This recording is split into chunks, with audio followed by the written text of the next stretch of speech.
je pense que Fofla Bougoundjeke, cette journée, en tout cas, nous apprend beaucoup de choses. Beaucoup de choses, énormément de choses. Je pense que c'est Marcel Diamanka qui l'a dit tantôt. C'est-à-dire, au sortir de cette journée, les questions que vous nous posez, je pense que la plupart de ces questions, nous n'avons pas de réponse. Parce que les réponses doivent venir aux membres du gouvernement.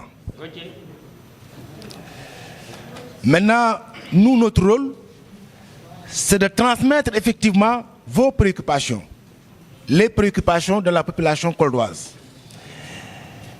Et d'où l'importance, monsieur le représentant en tout cas de la société civile et les forces vives de Kolda, de voir à partir d'aujourd'hui comment s'organiser à mettre en place un outil qui nous permettra de transformer vos plaidoyers en questions écrites que nous transmettrons directement et que vos réponses aussi, qui seront issues au ministre, vous serez transmises. Là, on pourra faire le suivi ensemble. Je pense que ça, c'est extrêmement important. Et c'est ça d'ailleurs qui fait la charme de cette très belle journée. Alors, il y a Gina Diallo, je pense. Oui, Madame Gina Diallo, qui a posé des questions pour savoir est-ce qu'il y a des avancées par rapport à notre plaidoyer. Je vais prendre juste peut-être l'exemple de la Sodagri. La Sodagri est au niveau de la région de Kolda. Mais malheureusement, les bureaux, les locaux sont à Dakar. Ce qui est, à mon avis, un paradoxe. Et Honorable Yoba Baldé l'a défendu au niveau de l'hémicycle. Aujourd'hui, je peux dire qu'il y a des avancées par rapport à ça. Parce que le ministre en personne a appelé le PCA pour lui dire qu'il a entendu ce plaidoyer et il prend acte. Donc nous pensons effectivement que cela, en tout cas, va se concrétiser peut-être d'ici 2026 ou 2027. D'autant plus que la Sodagri paye excessivement cher par rapport, en tout cas, au loyer là où elle se situe.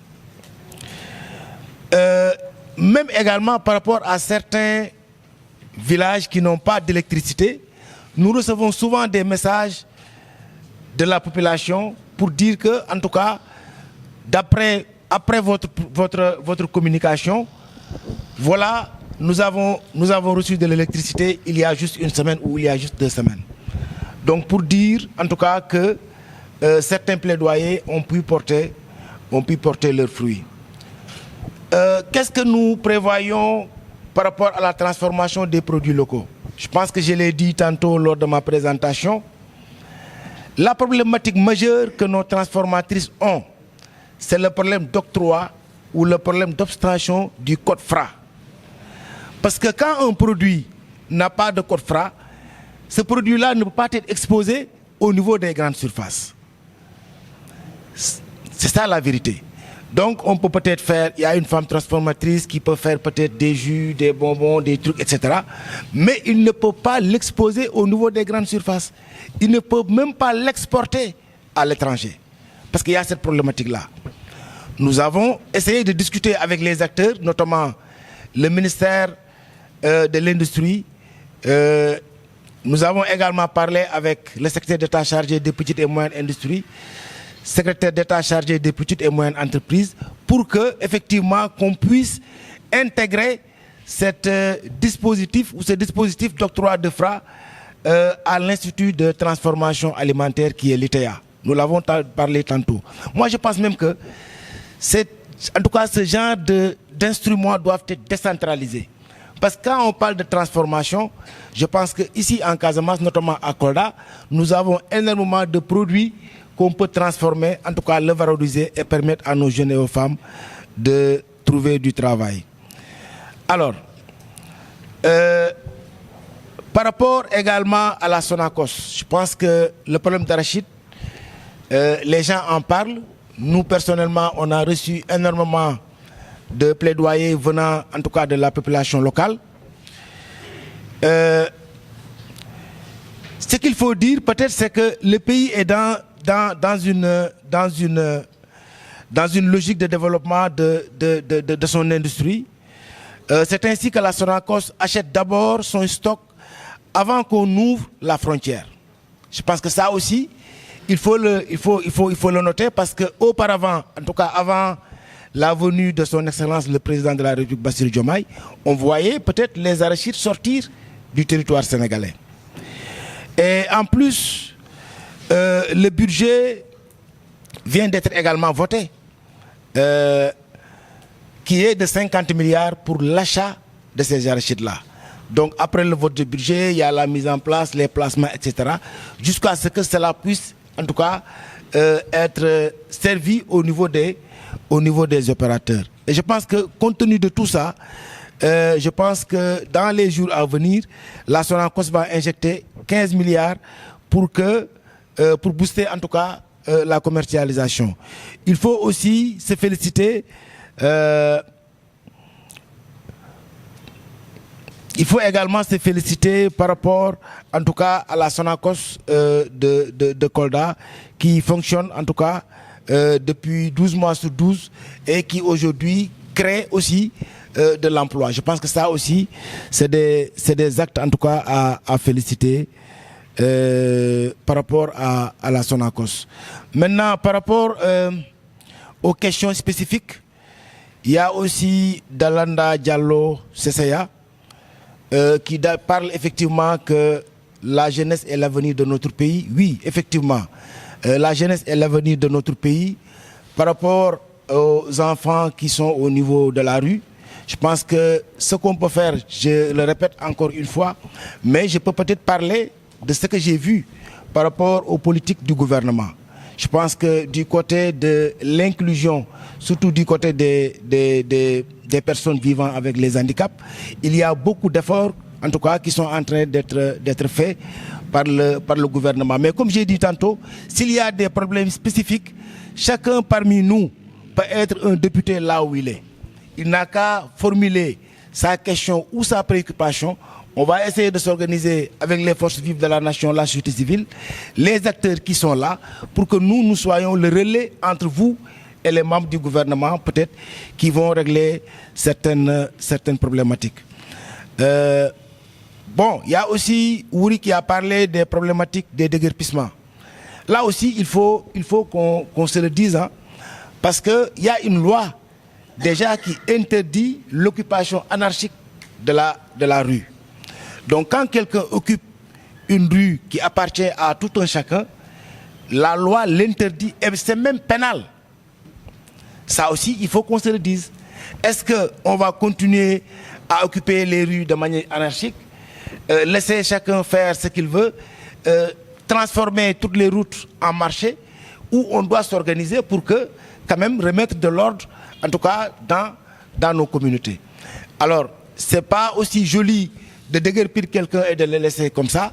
D'où d'ailleurs ma question écrite que j'avais envoyée à l'époque au ministre de l'Artisanat pour voir comment accélérer le processus de cette zone d'aménagement. Ça, c'est ce qui concernait peut-être les artisans, notamment ceux qui sont dans la filière automobile. Je pense que ça aussi, c'est valable pour tout le monde. C'est valable pour les commerçants qui occupent actuellement certaines routes et qu'on est en train de déguerpir. Alors, je voudrais également demander à mon cher Abdoulaye Kandé. Je pense qu'il a parlé d'un document qu'il a eu à remettre au ministre de la Santé. En tout cas, si nous pouvions être disposés par rapport à ce document-là, cela quand même nous faciliterait la tâche pour porter le plaidoyer. Mais juste pour votre information, en ce qui concerne l'exercice 2026, le ministère a prévu en tout cas un recrutement. D'ailleurs, un très vaste recrutement se fera très bien, se fera au courant de l'année 2026. Maintenant, si nous pouvons avoir ce document-là, ça nous permettra également de faire le portage devant le ministre en charge de la Santé. Donc je pense que, bon, je ne sais pas si je vais peut-être continuer parce que j'ai pris les noms. et les questions, parce que là, l'objectif c'est surtout, au-delà de la journée d'aujourd'hui, qu'on puisse travailler ensemble pour que je puisse envoyer les réponses à chaque concerné. Je le ferai en collaboration avec Bayo, parce que pour moi, quelqu'un qui vient, qui passe la journée, qui pose une question, il a en tout cas le droit à une réponse. Donc, vu le temps, ça sera un peu peut-être compliqué de répondre personne par personne, mais nous avons pris note par rapport à toutes les interpellations.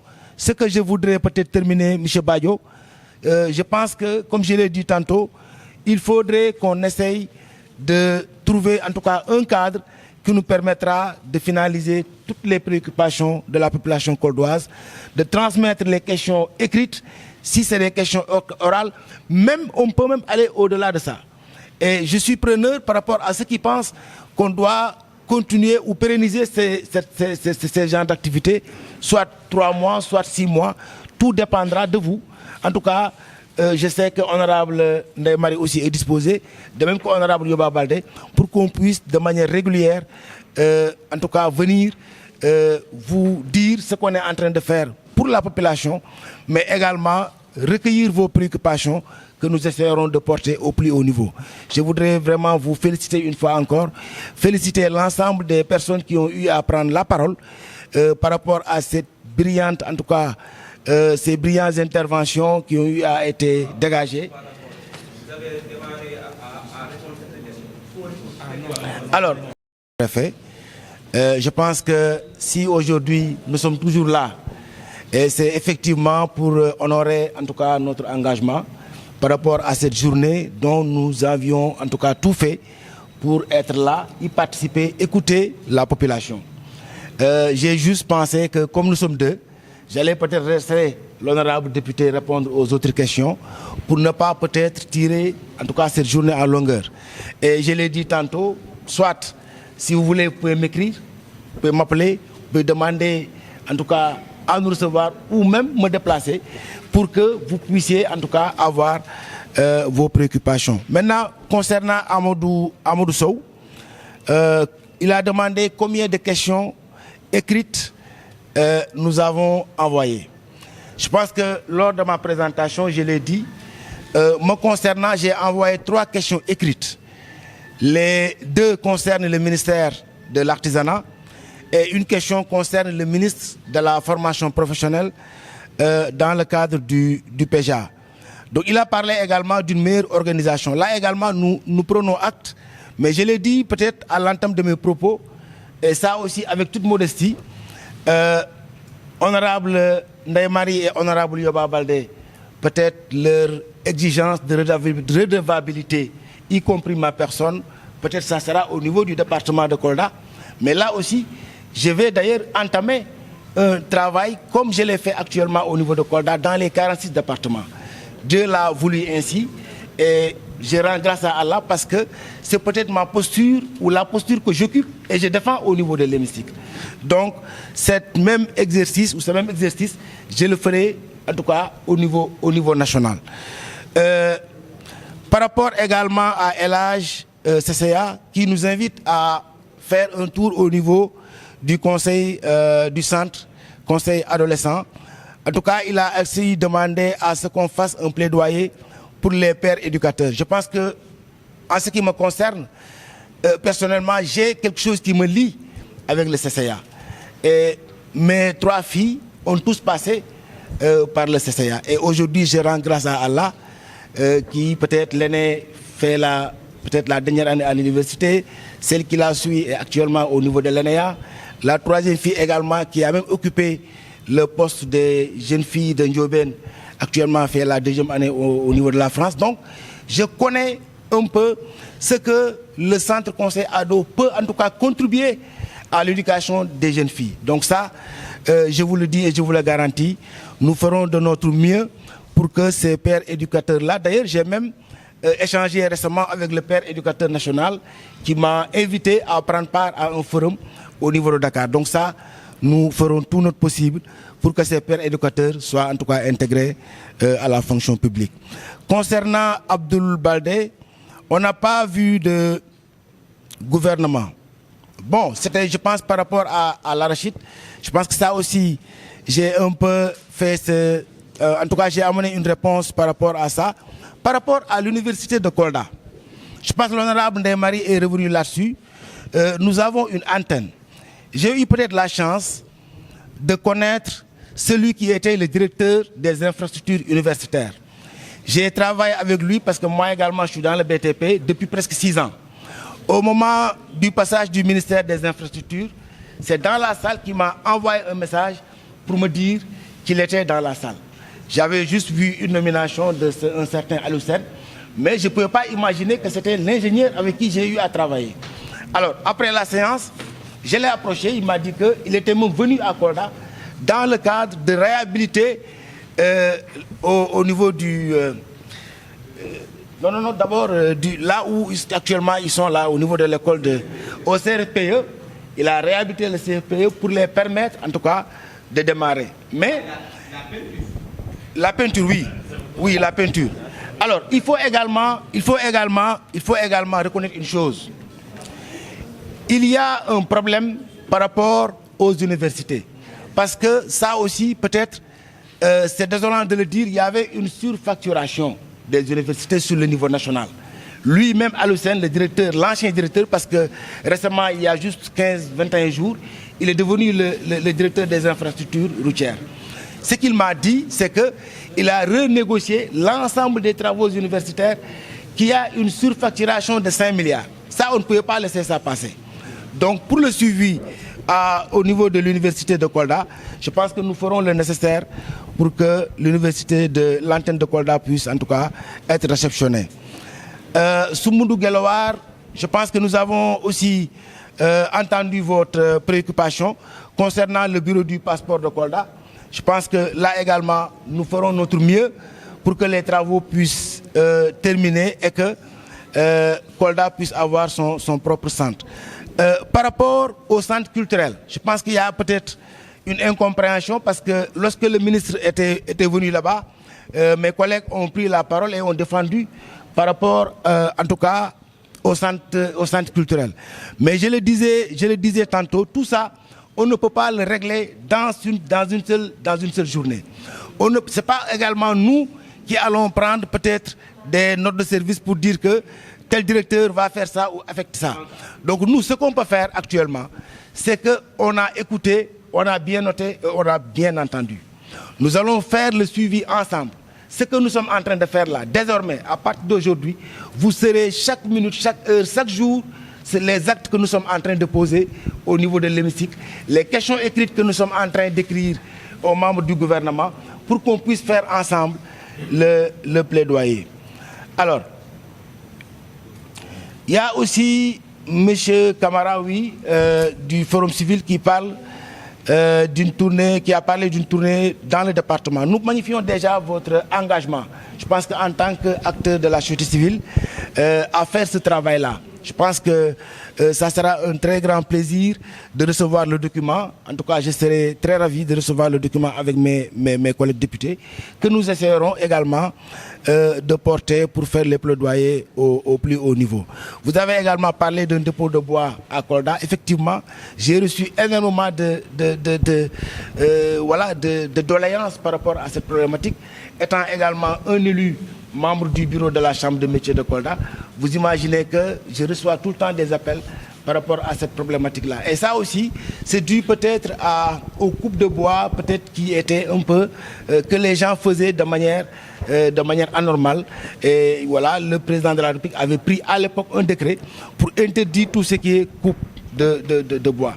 Mais il faut qu'on essaye de voir comment s'organiser pour que le bois mort puisse revenir aux artisans de Kolda. Parce que nous avons également vu qu'il y a certains commerçants venant d'autres régions qui viennent et qui en bénéficient au détriment des artisans de la localité. Donc ça aussi, nous allons nous battre pour que ça puisse en tout cas être effectif. Bon, il y a certaines personnes aussi qui ont parlé d'un manque de ministres coldois au niveau du gouvernement. Ça quand même, je pense que vous n'attendez pas une réponse, j'espère. Parce que ça ne vient pas de nous. Peut-être un plaidoyer. Et le plaidoyer que nous pouvons faire, ça ne sera pas un plaidoyer que nous ferons au niveau de l'hémicycle. Parce que aussi, il faut qu'on se dise la vérité. L'hémicycle, ce n'est pas quelque chose où on va être là-bas pour dire que oui, Kolda n'a pas de ministre. Je pense que ça aussi, il faut qu'on essaie de l'éviter. Maintenant, on peut faire le portage politique. Déjà, nous sommes tous, nous sommes des politiques. Ndeye Marie, elle est responsable Mojib au niveau du département. Moi, je coordonne un mouvement au niveau national. Je suis également membre du bureau politique. Je peux peut-être faire le portage de manière politique pour que Kolda effectivement puisse avoir un ministre. Parce que avoir un ministre quand même pour une région, je pense qu'il y a aussi il y a beaucoup d'avantages. Parce qu'il y a des choses quand même, ça se discute au niveau peut-être en séance de conseil des ministres. On peut peut-être des fois faire un lobbying, peut-être parler avec tel ministre ou tel ministre pour que peut-être Kolda puisse en tout cas avoir certaines choses. Ça aussi, je pense que nous prenons acte pour essayer de voir comment porter ce plaidoyer sur le plan politique. Alors, je pense également... Bon, M. Koutoubo Bassen a parlé des pensions de décès. Nous avons pris acte. Vous avez également noté le fait l'honorable Yoba Baldé a fait un plaidoyer pour la Sodagri. Effectivement, nous sommes au courant qu'il y a en tout cas des avancées majeures qui sont en train d'être faites pour que la Sodagri puisse être délocalisée au niveau de la région de Kolda. Bien sûr. Alors, j'ai parlé également de la question de l'université. Je pense que c'est Youssouf Diédhiou qui en a parlé. L'expertise locale, c'est notre combat, ça. Ça, c'est notre combat. Parce que ce n'est même pas quelque chose que nous devons peut-être... Je demande juste aux membres du gouvernement de respecter les textes qui nous régissent. Aujourd'hui, le Sénégal fait partie de l'UEMOA. Quand l'UEMOA, en tout cas, sort un code communautaire qui nous concerne, je pense que le gouvernement du Sénégal doit respecter ce code communautaire-là qui demande à ce que 15% de la commande publique soit être donné, en tout cas au niveau local. Et lorsqu'on a fait l'estimation avec le ministre des Finances et du Budget, il m'a répondu en me disant que pour l'exercice 2026, il y a 150 milliards qui est prévu pour les artisans locaux. Alors, Assi aussi a parlé de l'exclusion de la formation qualifiante pour les jeunes filles et quelle initiative pour l'accès à la formation des femmes, mais surtout par rapport aux problématiques des latrines au niveau des établissements scolaires. Pour 2026, je sais qu'il y a au minimum 12 000 latrines qui sont prévues au niveau des établissements. Je pense que maintenant, mon combat sera que ces latrines-là puissent être réalisées par les artisans locaux. Donc, alors, je pense qu'il y a quelqu'un, j'ai répondu par rapport à cette question, qui a demandé de faire des rencontres tous les 3 mois, faire des plaidoyers pour... oui, ça aussi, j'en ai répondu. Je pense que je ne sais pas si je n'ai pas noté la question de mon ami là. Aliou, parce que si je ne réponds pas à Aliou, je pense que je risque de ne pas rentrer, quoi.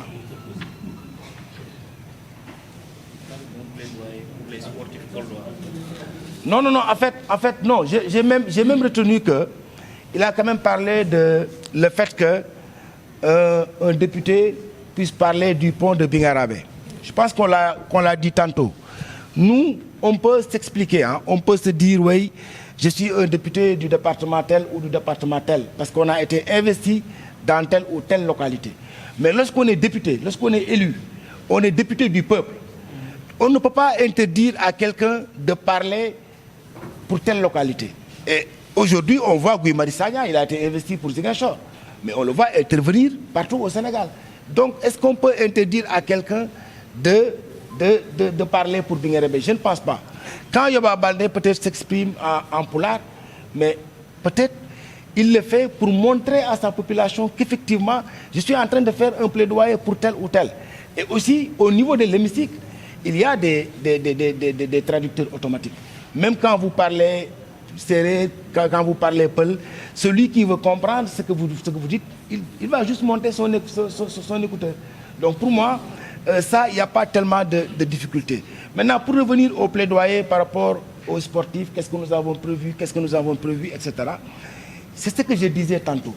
Nous ne sommes pas le gouvernement, nous représentons le peuple et nous défendons vos préoccupations.